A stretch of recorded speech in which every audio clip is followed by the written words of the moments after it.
And what is presented today is an extension, I think, of the things you were talking about last. Well, yes, well, good afternoon. Okay, good, all right. It's really a talk on another aspect, another small aspect of the research that I've been doing at the University of Cumbria over the last 5 years into the activities of the Co-operative Holidays Association and the Holiday Fellowship. And so really I'd like to perhaps add another presentation to this eclectic mix which we've had this afternoon and all day. Walkers ascending Cat Bells, a popular hilltop situated in the English Lake District above Derwent Water, and some of you may be aware of it, will perhaps notice a memorial tablet on a small rocky outcrop on its northern ridge. This photograph actually shows an interesting point that in the old days, in the 1940s, when this memorial was put there, the main route up Cat Bells was up this route here. People scrambled up this little rocky outcrop. Over the years, as you know, walks change and footpaths are improved and all the rest of it. The walk now is nicely graded around the top of it and down the left-hand side, which actually means that the majority of people who go up Cat Bells don't see this because they're wandering like those people you can see on the photograph and miss this tablet. And this tablet is dedicated to Thomas Arthur Leonard, who was born in 1864 and died in 1948. Few hill walkers passing by will have heard of this pioneer of outdoor holidays in the great outdoors for working people, or appreciate his legacy. And really it was one objective of my research, is to try and perhaps draw more attention to him, his legacy and the organisations he was involved with. As I hope you can see, his epitaph reads, founder of cooperative and communal holidays and father of the open air movement in this country. Leonard founded the Co-operative Holidays Association, which was later to become the Countrywide Holidays Association, but was always affectionately known as the CHA, in 1893, and went on to found the Holiday Fellowship, still trading as HF Holidays, in 1913. He was also instrumental in the establishment of the YHA, the Youth Hostels Association, in 1930, and the formation of the Ramblers Association in 1935, of which he was the first president until 1946. And I have to say, if you speak to many Ramblers who are members of the Ramblers Association, will never ever associate Thomas Arthur Leonard with the Ramblers Association. He's really an undervalued pioneer. He also strongly supported the National Trust, founded in 1895, and was a stalwart of the campaign for national parks. He was a founding member of the Friends of the Lake District. The CHA, the Co-operative Holiday Association, formed in 1893 when Leonard was a Congregational minister in Lancashire, in Colne in Lancashire. It was established to provide simple and strenuous recreative and educational holidays which offered reasonably priced accommodation that meant for a week's wage, and promote friendship and fellowship amid the beauty of the natural world.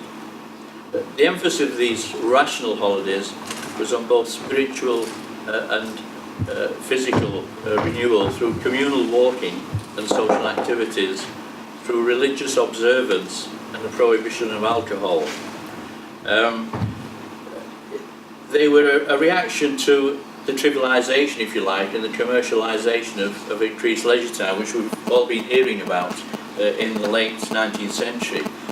In effect, in essence, in where he lived in Lancashire at the time, as I'm sure most, if not all of you will know, during Wakes weeks, people just downed everything and went to Blackpool, Morecambe, or wherever, to the seaside.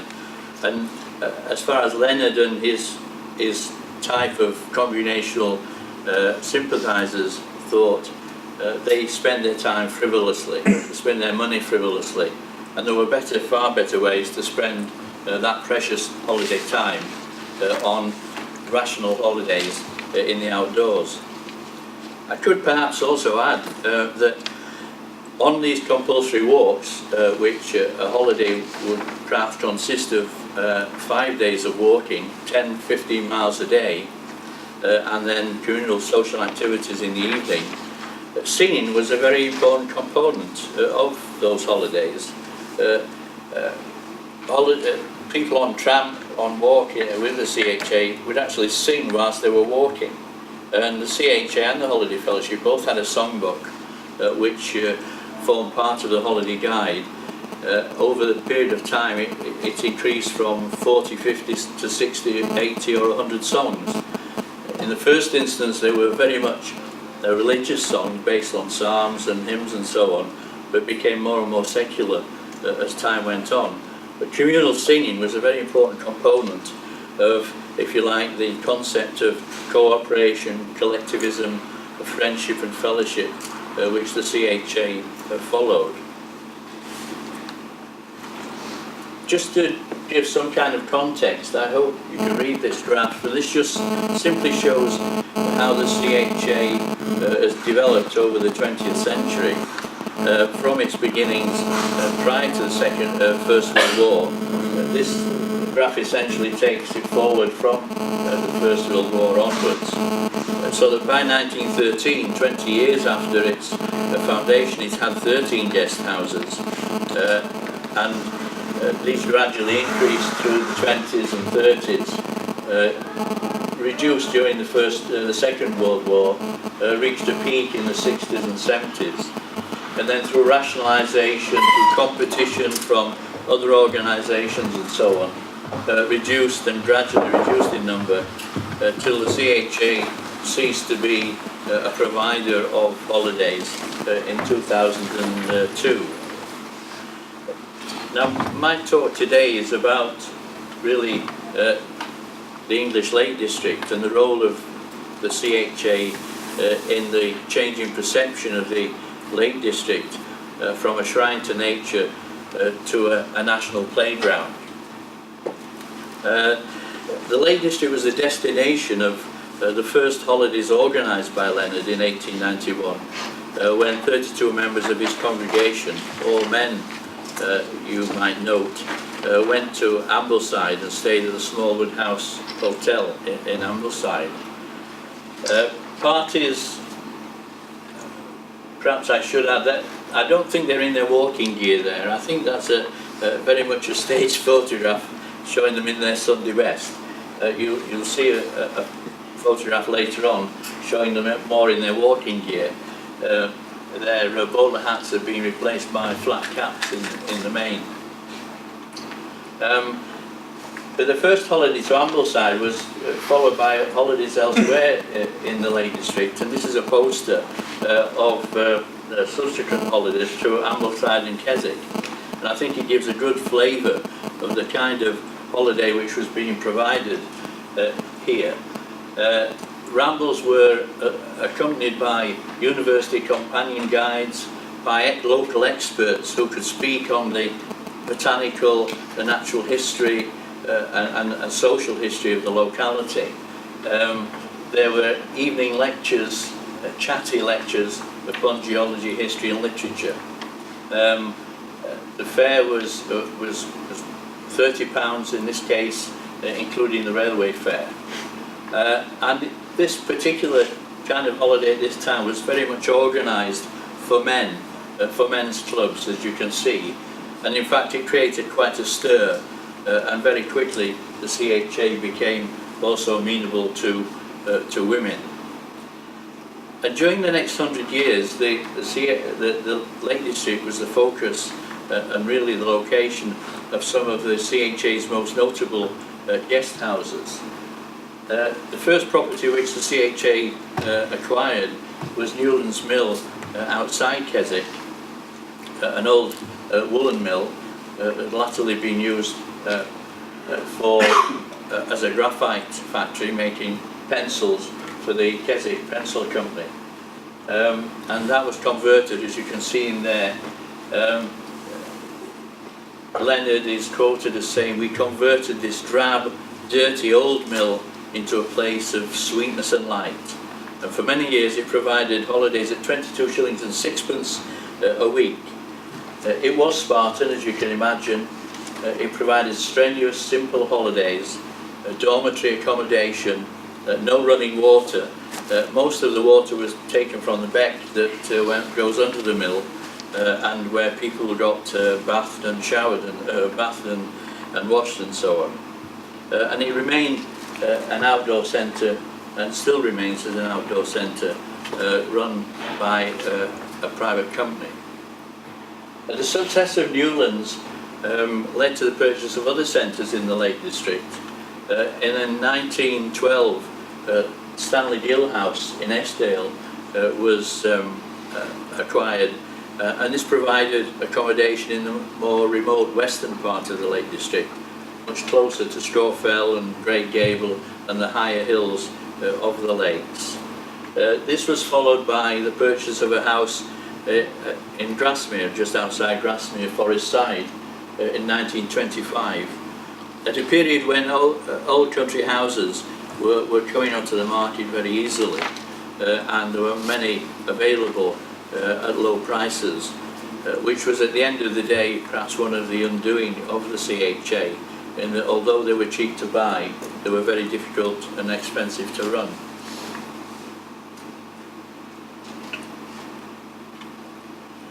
In the 1930s, although it was a period of depression and so on, the CHA did expand, as the previous graph might have shown you, and it was in the 1930s that the CHA decided to build its own centre in the Lake District, and Glaramara Guest House was built in Borrowdale and opened in 1934.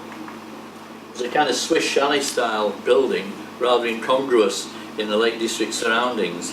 I don't think it would have been the kind of building which would have been built after the National Park was designated. But although it was a new building and quite well designed inside and out, it basically was still a Spartan centre, and providing accommodation in bunks in separate male and female dormitories. Married couples had to separate and so on and so forth.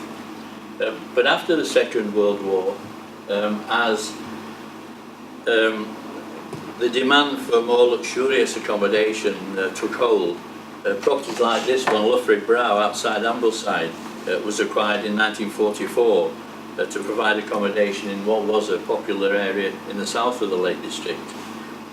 It was described as a commodious house with beautiful wooded grounds, and it mirrored the CHA's policy of diversifying into better accommodation.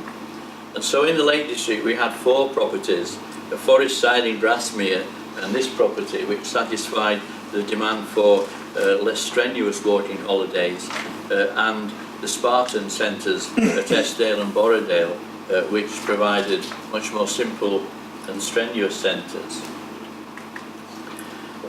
This is the picture of the first holiday makers in the Lake District, more in their walking gear.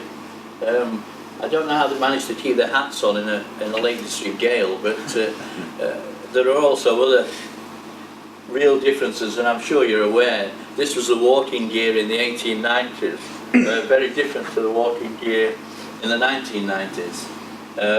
And these people were going up the same hills and perhaps going up the same difficulty of routes as we do today in our Gore-Tex and multi-layered clothing, and in our boots, which can vary in price up to 100, 150 or more pounds, compared to perhaps the boots that they wore at work and then used them on the walking holidays as well.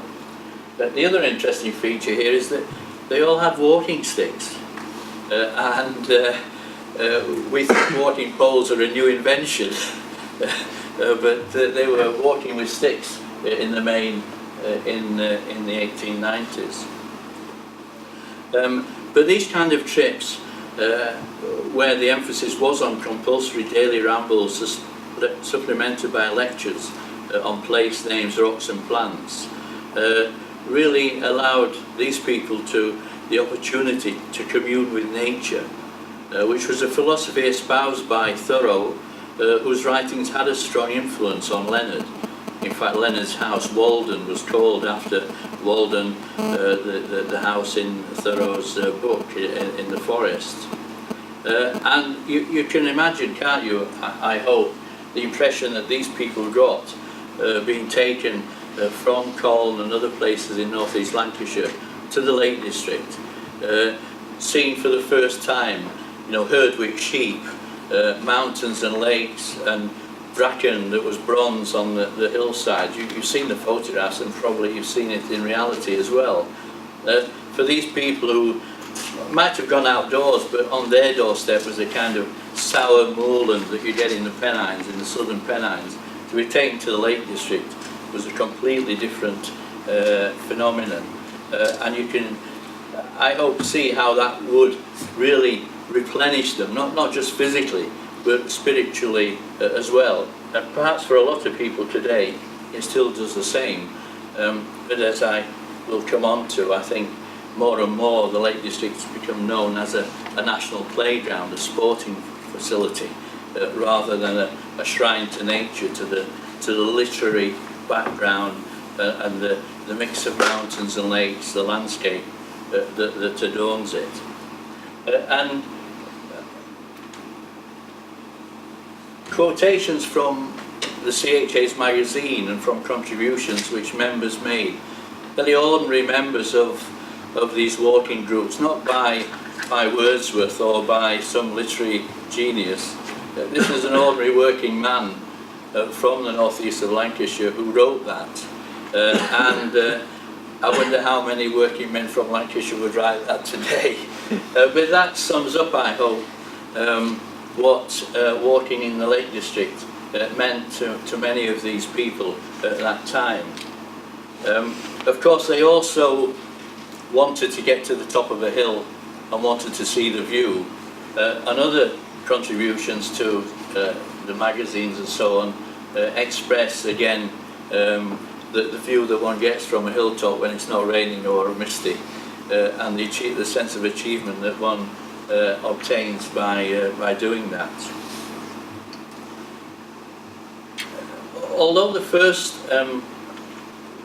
walkers were from North East Lancashire and were ostensibly all male, as time went on, the CHA did attract more and more women, and this photograph shows a group in Glaramara Centre where half and half of the members were male and female. And what I've wanted to show really, that is overlapping with this viewpoint of the CHA, there was this developing vision of the Lake District as a national playground, because at the same time you had rock climbing developing from the 1880s onwards, and this is a photograph of the Westwater Hotel, the centre of climbing at that time. There was the hiking boom, and as these climbing and rambling clubs expanded, they provided their own accommodation, climbing huts like this one. And the Youth Hostels Association, of course, developed and provided youth hostels like this outside Grasmere, Thorney Hower former farmhouse. You've probably all seen the photograph of Black Sail Hut in Ennerdale, a typical shepherd's hut. And the popularity of the Lake District during the interwar period caused a great deal of conflict between the preservation, if you like, this placement of the Lake District as a shrine to nature and this developing vision. And when John Dower wrote the National Parks Act and his report on national parks, he very much reflected the views that were reminiscent of Leonard in establishing the CHA, that the Lake District was there for people to enjoy in quiet enjoyment and healthy recreation, rather than in gregarious and active pursuits. And at the same time as that was happening, the CHA maintained and tried to resist this move to more frivolous activities. And even in the 60s and 70s, the magazines of the CHA still try and evoke, and the guides that they produced still try and evoke this philosophy of attracting people there because of its literature, history and so on. And this is an excerpt from the 67-68 guide, and this is another excerpt trying to attract, I think, and trying to get the attention of the younger people who were more and more going into a wider area of activity, and referring here to Rogue Herries and Hugh Walpole's heroes. In the cover of the magazines that were being produced, trying to show young people in this active kind of sport and on Sharp Edge, on Blencathra. But at the end of the century, or towards the end of the century, really it's these kinds of activities that were grabbing the attention of young people. And this is in fact the Newlands Adventure Centre brochure, which was a CHA centre 100 years ago, and now a privately run one. And this shows how the range of outdoor pursuits and the range of providers diversified to such an extent in the latter half of the 20th century that by that time the CHA was getting left behind. It was catering for older people in more pacifist, if you like, occupations. It still concentrated on walking, but introduced a whole range of other activities to try and keep its clientele. Landscape painting, landscape photography, literature appreciation, creative writing, floral art, country dancing were activities, holidays provided by these companies, this company, as well as walking holidays.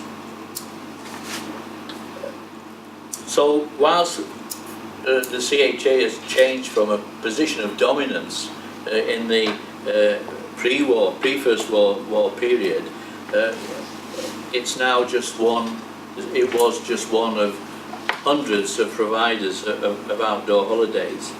But I think at the same time it would be wrong to dismiss it as something of yesteryear.